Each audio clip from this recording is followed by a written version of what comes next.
हिंदू धर्म में माता-पिता की सेवा को सबसे बड़ी पूजा माना जाता है। इसीलिए हिंदू धर्म में पितरों का उद्धार करने के लिए पुत्र की अनिवार्यता मानी गई है। जन्मदाता माता-पिता को मृत्यु के बाद लोग विस्मृत ना कर दें, इसलिए उनका श्राद्ध करने का विशेष विधान माना गया है। भाद्रपद पूर्णिमा से अश्विन कृष्ण पक्ष अमावस्या तक के 16 दिनों को पितृपक्ष कहते हैं, जिससे हम अपने पूर्वजों की सेवा करते हैं, उनको याद करते हैं, उनका श्राद्ध करते हैं। अश्विन कृष्ण पक्ष प्रतिपदा से लेकर अमावस्या तक ब्रह्मांड की ऊर्जा तथा उस ऊर्जा के साथ पितृप्राण पृथ्वी पर व्याप्त रहते हैं। धार्मिक ग्रंथों के अनुसार मृत्यु के बाद आत्मा की स्थिति का बड़ा सुंदर और वैज्ञानिक विवेचन भी मिलता है। पुराणों के अनुसार वह सूक्ष्म शरीर जो आत्मा भौतिक शरीर छोड़ने पर धारण करती है, प्रेत के रूप में होती है। क्योंकि आत्मा जो सूक्ष्म शरीर धारण करती है, तब भी उसके अंदर मोह, माया, भूख और प्यास का अतिरेक होता है। सपिंडन के बाद वह प्रेत पितरों में सम्मिलित हो जाता है। पितृपक्ष में जो भी तर्पण किया जाता है, जो हमारे बुजुर्ग हैं, जो हमारे पितृ हैं, वो हमारे 15 दिन अपना अपना भोग लेकर शुक्ल पक्ष की प्रतिपदा से पितृ उसी ब्राह्मणीय ऊर्जा के साथ वापस चले जाते हैं, इसलिए इसको पितृपक्ष बोला जाता है। हमारे हिंदू धर्म में पितृपक्ष यानी श्राद्ध पक्ष का बहुत महत्व माना जाता है। इन दिनों में पितरों को याद किया जाता है और उनसे आशीर्वाद लिया जाता है। बहुत ही कम लोग ये जानते होंगे कि दुनिया में सबसे पहला श्राद्ध किसने किया था। महाभारत काल में श्राद्ध के बारे में बहुत सारी चीज़ें पता चलती हैं, जिसमें भीष्म पितामह ने युधिष्ठिर को श्राद्ध के संबंध में कई बातें बताई थी।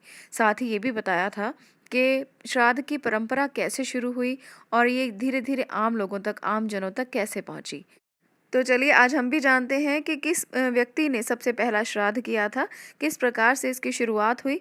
महाभारत के अनुसार सबसे पहले महातपस्वी अत्रि ने महर्षि निमि को श्राद्ध के बारे में उपदेश दिया था। इसके बाद महर्षि निमि ने श्राद्ध करना शुरू किया। महर्षि को देखकर अन्य ऋषि मुनियों ने भी पितरों को अन्न देने लगे।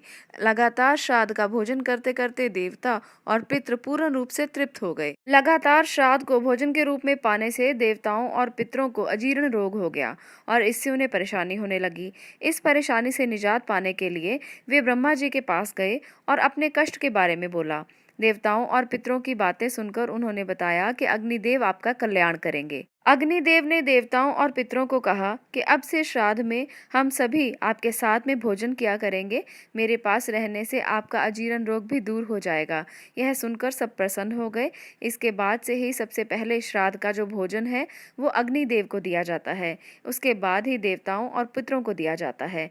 इस प्रकार से श्राद्ध की जो परंपरा थी वो शुरू हुई। आपको एक बात मैं और बताना चाहूंगी कि शास्त्रों में इस बात का भी उल्लेख मिलता है कि हवन में जो भी पितरों को निमित्त पिंडदान दिया जाता है, उसे ब्रह्म राक्षस तक भी दूषित नहीं करते। इसलिए श्राद्ध में अग्निदेव को देखकर राक्षस भी वहां से चले जाते हैं।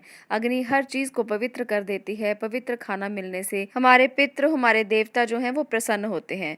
पिंडदान सबसे पहले पिता को, उसके बाद दादा को और उसके बाद परदादा को देना चाहिए। शास्त्रों में यही श्राद्ध की विधि बताई गई है।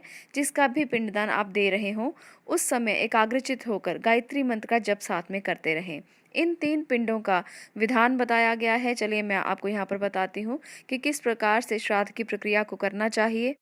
महाभारत में ये बताया गया है कि श्राद्ध में 3 पिंडों का विधान माना जाता है। पहला पिंड जल में दें, दूसरा पिंड पत्नी जो है वो किसी गुरुजन को दे और तीसरा पिंड अग्नि को दें। इससे मनुष्य की सभी मनोकामनाएं पूर्ण होती हैं। पितृपक्ष यानी कि श्राद्ध पक्ष हर साल भाद्रपद की शुक्ल पक्ष की पूर्णिमा से लेकर अश्विन कृष्ण पक्ष अमावस्या तक रहते हैं। तो इस समय में अगर आप इस तरीके से श्राद्ध को संपन्न करते हैं तो आपको पितरों से आशीर्वाद मिलता है, आपकी सभी मनोकामनाएं पूर्ण होती हैं। हमारे प्राचीन ग्रंथों में, हमारे धार्मिक ग्रंथों में बहुत सारी ऐसी कथाएं आपको मिल जाएंगी जो पितृपक्ष के लिए दी गई हैं।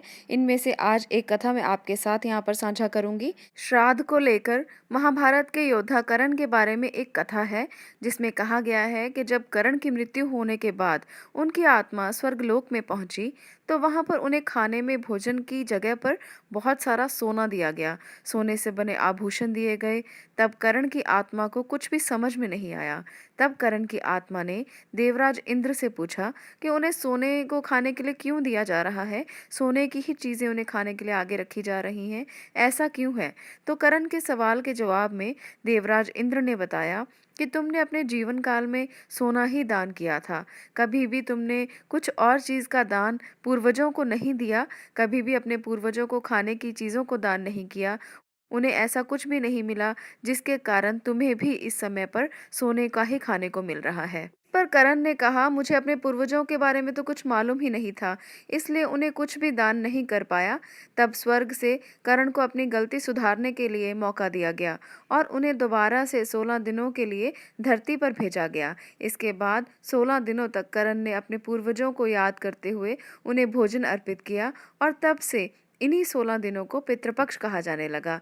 भारतीय धर्म ग्रंथों के अनुसार अगर देखा जाए तो मनुष्य पर 3 प्रकार के ऋण बहुत प्रमुख माने गए हैं, पितृ ऋण, देव ऋण और ऋषि ऋण। इनमें से पितृ ऋण सबसे सर्वोपरि माना गया है।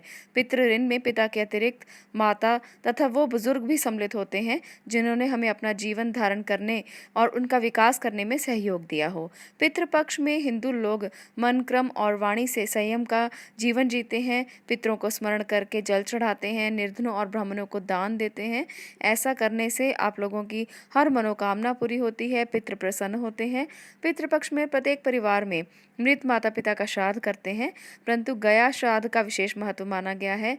इस प्रकार से अगर आप भी श्राद्ध पक्ष में श्राद्ध करते हैं तो पूर्वज जो हैं वो प्रसन्न होते हैं। पितृपक्ष में अगर इस प्रकार से श्राद्ध किया जाए तो विशेष फलों की प्राप्ति होती है, मनोकामना पूर्ण होती है और बहुत सारे लाभ प्राप्त होते हैं।